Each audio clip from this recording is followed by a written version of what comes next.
Hey guys, how's it going? Welcome back to another video.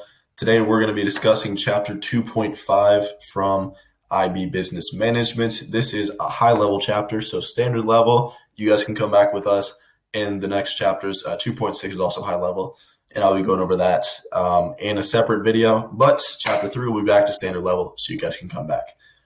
This is an important chapter for high level learners. I've mentioned throughout a lot of the other explanations I've done the idea of corporate culture. And this is the chapter where we really learn what is corporate culture, what are the types, what are the varieties, and those kinds of things. So I'm going to go explaining basically what it is. And in this chapter, they outline lots of different theories and types of corporate culture and things that impact it. Most of these are not very complicated, but they are important to know. So without further ado, first I'm going to drink some water because my voice is a little scratchy, and then we're going to get going. All right. So to start off, the title of the chapter, 2.5, Organization and Corporate Culture, HL only. Now, so what are these things? What is organization and what is corporate culture? Well, basically, corporate culture is what is normal in an organization and how workers behave within that organization. It's the same as the culture of a country, effectively, but it's on a much smaller scale, as you could imagine. Instead of it being in the United States, it's the corporate culture of Google. But in the same ways, it's basically the unspoken, or spoken in some cases, but in many cases unspoken, rules and customs that govern how the business runs, how people treat each other, things like that. And usually these companies, they have a set of norms which are based on their vision and mission statements. If you don't know what those are, go check out a previous video where we talk about them. But the basic summary is these are the statements that say what is the business about? What do they want to get to? What are their goals? What's their mission of how they're going to get to those goals? And in that case, the norms are basically a way for the business to put a culture in place that's going to get them to those missions that they have set for themselves, or those objectives. So there are various elements of an organization's culture. The first thing is an acronym that's used in the chapter, which is norms. This is nature of the business, organizational structure, rewards, management style, and sanctions. Basically to say, how is the business like? What's its structure? How does it reward employees? How does it punish employees who act in a way that they should not? And what is the style of management? How does management run the company? Is it autocratic? Is it democratic? Is it a mix? Is it situational? That kind of depends. And then we have external factors such as the location of the business, which can impact the business. Where is it? Is it in a city or is it in the suburbs? Or what country is it in? Because that also, as you can imagine, the culture of the country business is in will also impact the culture of the company. Because that, naturally speaking, employees are going to be living in that country. They're going to have to deal with things in that country, or if it's an international workplace. Cultures can also change through external growth. And this is an important thing that will get referenced in future chapters, but culture clash. Let's say there's a merger between two companies. Well, now those two cultures have to come together. And in some cases, they work quite well. If there's similar types of businesses, they might have similar cultures. But if the cultures are different, then adapting those two so that you can have these employees working in a harmonious manner is quite difficult. So it really does depend. All right. And so there are different types of corporate cultures. And this is where we get into the long list of different theories from old white guys. There's not really another way to say them. That's just what they are. So I'm just going to run through what they are and do my best to explain them. Again, none of them are very complicated. All right. So the first one is Charles Handy, who created a theory of there are four types of different corporate cultures: power cultures, role cultures, task cultures, and person cultures.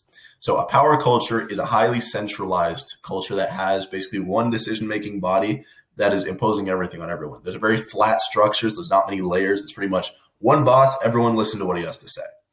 And that's why it's power. Power is all concentrated. Next is a role culture, which is where basically you have very strictly defined jobs that each person has to do. And they're very limited to that. It's also a narrow structure. That's to say that there's, a small group with one supervisor so that they're very highly supervised and highly controlled. But you don't go outside of what is on your job description. And your job is very, very specifically defined. Next, you have a task culture. These people are based on results. So they're decentralized. They give more power to individuals and teams. And the goal is basically just get the job done. However it's necessary to get it done. So they don't really care about what the structure is or whose job is what and whatever. It's just, no, get the job done, do it in an effective way.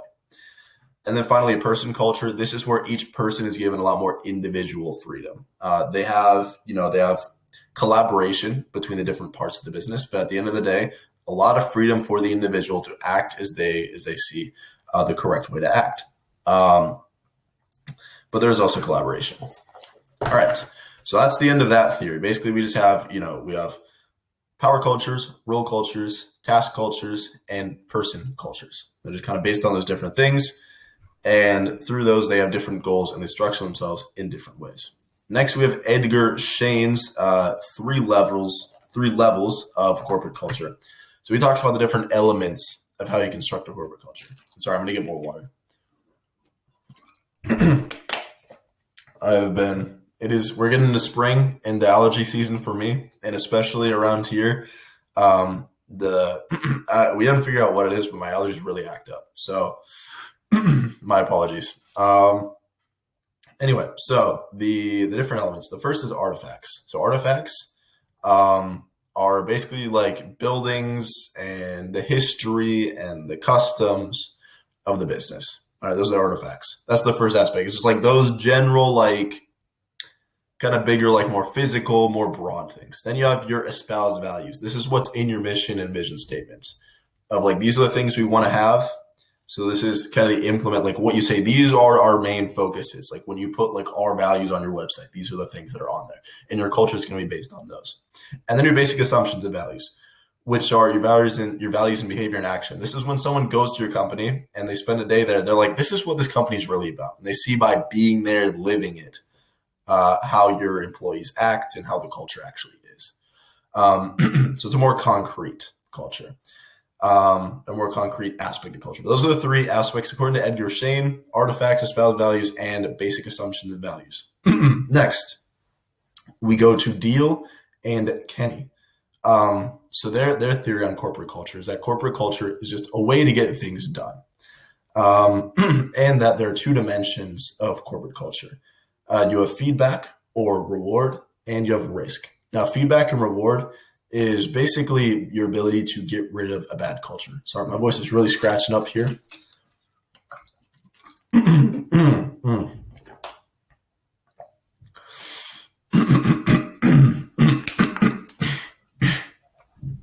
All right. I think I'm back. Sorry. Yeah, I just had like some phlegm that's really anyway. So back to that. So feedback is your ability to get rid of a bad culture, because basically the feedback loop, right, is you see what you're doing, you have a way to kind of respond to it, and then you can make up from that. Risk, on the other hand, is the need that an employee has to fit in to a company. That's to say, basically, if you walk in there and if you don't get the culture, how bad is it going to be? How long do you have to adapt to the culture? In these cases, so a rapid feedback or high amount of feedback means that you can get rid of bad culture very quickly because you're seeing all the problems and you're really responding quickly. Slow means a bad culture can stay around for longer. It's harder for you to adapt. With risk, high means you got to fit into the culture the second you get in the business. Low feedback means you have time to adapt. If you don't fit with the culture, you have time. And then there are four different types of businesses or corporate cultures based on these, as you can imagine. There's tough macho, work hard, play hard, bet the economy, and process. And sorry, this is turning into a very list-like chapter, but again, that's just kind of what happens with these theories, is there's long lists of different varieties of corporate cultures. So tough guy macho is high risk and high feedback, rapid feedback. It's one risk that you got to get in there. You got to understand the culture. You got to know what you're doing.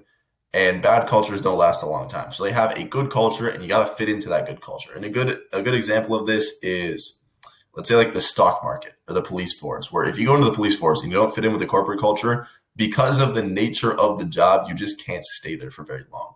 Same with the stock market. If you just don't fit in the stock market's constantly changing. It's very high stress. And if you can't cut it there, you're out. There's just not a way for you to remain there. Then we have the work hard, play hard, which is a place with high feedback but low risk. This is to say bad cultures get filtered out because there is a lot of stress, but the stress is not from the risk. It's more from the nature of the job itself. Um, Basically, like in a hotel, as you can imagine, there's a lot of stress because you got a lot of clients, you got a lot of whatever. But also, it's not like the world's most high risk job in that you have time to adapt. If you don't understand, it's not like you're immediately going to lose out, because it's not as high stress as, police force or stock market. You have time to make your adaptations in a hotel business. So that's a work hard, play hard one. But still, you're getting very rapid feedback because if you're messing up, you're seeing the clients and you're seeing how it's not working out with them. Next, you have bet the company. So I think I might have said bet the economy. It's bet the company. This is a slow feedback, high risk. That's to say, if you don't fit in, you're not going to last very long. But at the same time, bad cultures can last a long time. Examples of this are oil exploration and pharmaceutical companies. Basically, because these are not getting immediate demand from the market. So they don't have this need to have this fantastic culture. So it can take a while because they have time they're very slow in their evolution of their company. However, it is high risk because if you go, you imagine on an oil rig, if you don't fit in there, it is really hard for you to kind of make things work. And then finally is process. This is like the government bureaucracy, if you imagine. Slow process or slow feedback and low risk because, as you can imagine, governments just kind of don't care. If you've ever been to like a DMV before or, just any government office whatsoever, they don't know what they're doing.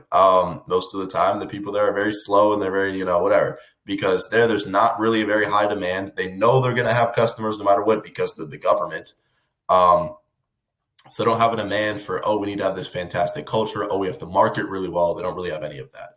So that allows for a bad culture to stick around for longer.